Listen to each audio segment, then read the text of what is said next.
راولپنڈی کی انسداد دہشت گردی عدالت میں علیمہ خان کے خلاف 26 نومبر کے احتجاج سے متعلق مقدمے کی سماعت کے دوران اس وقت ماحول کشیدہ ہو گیا جب مبینہ جائیدادوں سے متعلق سوالات پر پروسیکیوشن اور وکلا صفائی میں تلخ کلامی شروع ہو گئی۔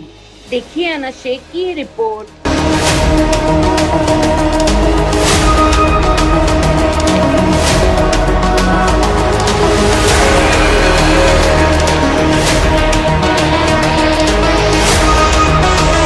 سماعت کے دوران پروسیکیوٹر ظہیر شاہ نے علیمہ خان کے گواہ فاتح اللہ برقی سے سوال کیا کہ کیا انہیں علیمہ خان کی بیرون ملک مبینہ غیر قانونی جائیدادوں کے بارے میں علم ہے۔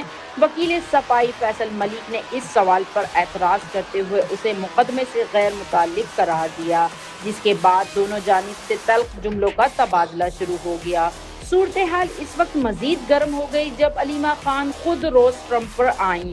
علیمہ خان نے کہا کہ ان کا کاروبار بین الملک اور پروسیکیوشن کو ایسے سوالات کرتے ہوئے شرم آنی چاہیے۔ پروسیکیوٹر نے دبئی اور نیو جرسی میں مبینہ جائیدادوں سے متعلق سوالات کیے تو علیمہ خان نے موقف اختیار کیا کہ ان کا کوئی غیر قانونی جائیداد نہیں بلکہ جائیداد کو بے نامی قرار دے دیا گیا تھا۔ پروسیکیوٹر نے مزید سوال کیا کہ سپریم کورٹ کے حکم پر ان پر 3 کروڑ روپے جرمانہ عائد نہیں ہوا تھا۔ علیمہ خان نے جواب دیا کہ 2 کروڑ 94 لاکھ روپے جمع کرائے گئے تھے، تاہم بعد میں ٹریبیونل نے انہیں کلیئر کر دیا تھا۔ دوران سماعت علیمہ خان اور پروسیکیوٹر کے درمیان تلخ جملوں کا تبادلہ بھی ہوا۔ علیمہ خان نے عدالت سے اپنا بیان ریکارڈ کرانے کی درخواست کی۔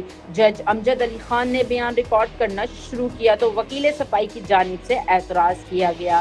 جج نے برہمی کا اظہار کرتے ہوئے کہا کہ اگر ملزمہ اپنا بیان ریکارڈ کرانا چاہتی ہے تو عدالت ان کا بیان کیوں نہ لے۔ جج نے وکلا کو کمرہ عدالت کے ڈیکورم کا خیال رکھنے کی ہدایت بھی کی، تاہم ہنگامہ آرائی اور شور شرابے کے باعث صورتحال مزید کشیدہ ہو گئی اور جج امجد علی خان اپنی نشست سے اٹھ کر چلے گئے۔